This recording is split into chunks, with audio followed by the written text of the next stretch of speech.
Xin chào tất cả mọi người, chào mừng các bạn đến với kênh YouTube của Đạt Hasu. Mình xin được tự giới thiệu, mình tên là Đạt và hiện tại Đạt đang sinh sống và làm việc tại khu nghỉ dưỡng Six Senses Côn Đảo. Công việc chính của Đạt là đại diện đưa đón khách tại sân bay. 4 năm trước thì Đạt từng có cơ hội đi du học tại Philippines và vì lý do đó mà Đạt muốn sử dụng kênh YouTube này để chia sẻ với các bạn những cái kinh nghiệm Đạt đã có được trong suốt quá trình sinh sống và học tập tại đây. Và những gì đã chia sẻ trong kênh YouTube của mình đều hoàn toàn dựa trên những cái quan điểm và trải nghiệm cá nhân và không hề đại diện cho bất cứ một tập thể hay là tổ chức nào hết.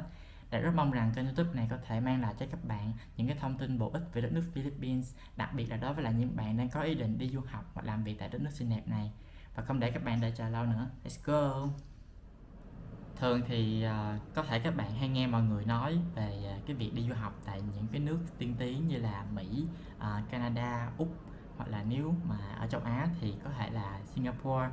Còn Philippines thì ít khi nào mọi người nhắc đến, nếu có thì cũng chỉ là những cái chương trình ngắn hạn kiểu như đi du học hè. Còn mà chương trình học đại học hay là thạc sĩ thì ít nghe mọi người nói tới. Cho nên là khi mà Đạt chia sẻ cái việc Đạt đi du học tại Philippines thì cũng có rất là nhiều bạn bè hoặc là mọi người xung quanh đặt cho Đạt 5 cái câu hỏi, mà Đạt sẽ dùng 5 cái câu hỏi đó để diễn đạt cho các bạn hiểu dễ hơn về cái quá trình mà Đạt đã đi du học tại Philippines nó diễn ra như thế nào. Câu hỏi đầu tiên mà mọi người hay hỏi Đạt đó chính là Đạt đi du học Philippines khi nào. Thì Đạt nhớ là vào tháng 4 năm 2018 là Đạt chính thức bay sang Philippines để mà bắt đầu chương trình học của Đạt tại đây. Mặc dù là trước đó Đạt đang là sinh viên năm 2 tại một trường đại học của Việt Nam và theo học ngành luật kinh tế, nhưng mà vì sau một khoảng thời gian học thì Đạt thấy là Đạt không có được những cái tố chất phù hợp với lại cái ngành nghề này, cho nên Đạt đã quyết định ngưng học hẳn để mà tập trung vào cái việc học tiếng Anh, với cái mục đích rất là đơn giản là tìm được một cái công việc với mức lương ổn định, không cần phải là quá cao. Và thú thật với các bạn là khi còn học ở Việt Nam thì Đạt không phải là một kiểu học sinh gương mẫu, và nói thẳng là học dở đó. Tiếng Anh thì cũng bập bẹ được vài từ, và cho nên là cái việc mà khái niệm đi du học đối với Đạt nó là một cái gì đó rất là mơ hồ và có phần hơi xa xỉ. Và Đạt nhớ có một lần Đạt cũng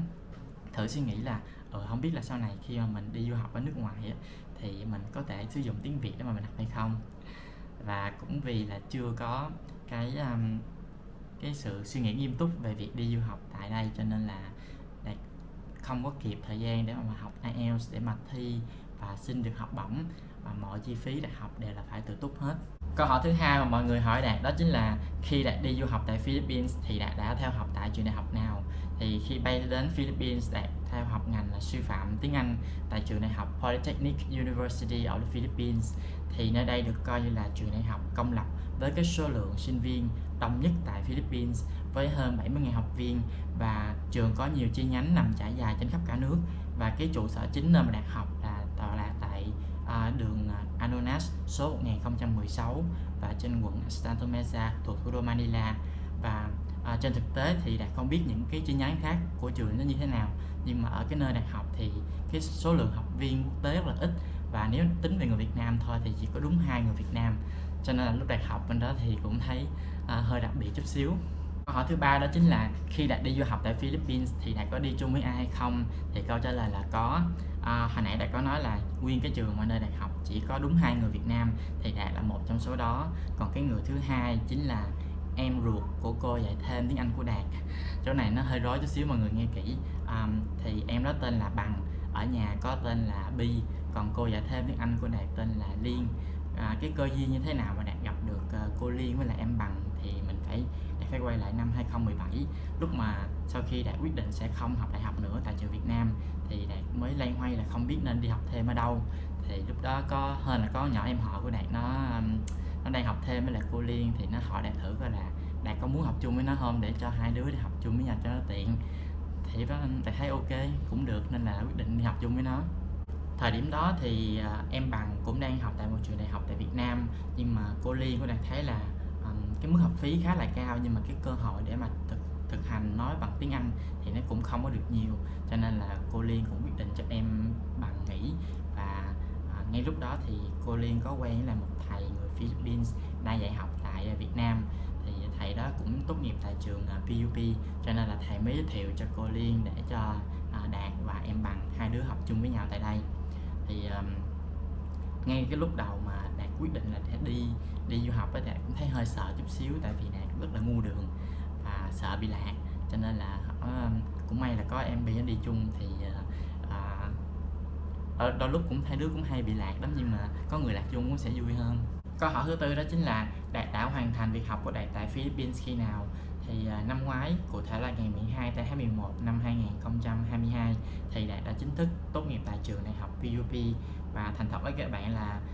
trong suốt khoảng thời gian 4 năm thì Đạt chỉ học được 2 năm trực tiếp tại trường mà thôi. Tại vì khi mà Đạt vừa hoàn thành xong năm thứ hai, có nghĩa là thời điểm cuối năm 2019 và đầu năm 2020, thì ngay lúc đó là cái đại dịch Covid-19 nó xảy ra, cho nên là nhà trường phải bắt buộc đóng cửa để đảm bảo cái sự an toàn cho học sinh và cả giáo viên nữa. Cho nên là Đạt phải bay về Việt Nam hồi tháng 5 2020 để mà tiếp tục học cái chương trình đại học thông qua hình thức là online. Lúc trước khi diễn ra lễ tốt nghiệp thì Đạt cảm thấy rất là lo, tại vì có tin đồn là nhà trường sẽ tổ chức lễ tốt nghiệp bằng hình thức là trực tuyến. Mà các bạn hiểu tâm lý là khi mà mình trải qua 4 năm học đại học mà chỉ mong tới cái khoảnh khắc là mình sẽ tốt nghiệp chung với bạn bè thầy cô của mình, mà bây giờ là họ đã tổ chức hình thức trực tuyến thì nó sẽ rất là buồn và nó sẽ hơi uổng. Nó là cả một cái bầu trời kỷ niệm đối với mình luôn, nên là rất là may là cuối cùng là nhà trường đã quyết định sẽ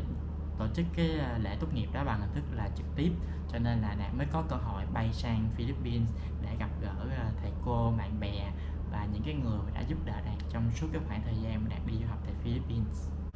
Cuối cùng là câu hỏi số 5 và cũng là câu hỏi mà nhiều người hỏi Đạt nhất, đó chính là tại sao lại là đất nước Philippines? Thì giống như Đạt chia sẻ với các bạn ngay từ ban đầu, đó là Đạt chưa bao giờ thật sự nghiêm túc suy nghĩ về việc một ngày nào đó Đạt sẽ đi du học ở một đất nước nào ngoài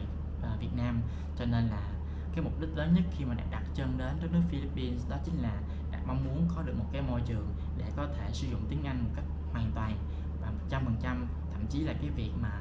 gặp gỡ em bằng để mà hai anh em nói chuyện với nhau bằng tiếng Việt Đạt cũng rất là hạn chế. Và thêm một phần nữa đó là khi mà chúng ta so sánh về cái mức chi phí du học tại Philippines so với lại những cái đất nước tiên tiến khác, thì rõ ràng các bạn có thể thấy là cái mức chi phí sinh hoạt tại Philippines nó sẽ thấp hơn, cho nên là Đạt mới có đủ điều kiện tài chính để thực hiện cái kế hoạch đi học tại đây. Ngày xưa có một cái thời điểm mà Đạt cảm thấy là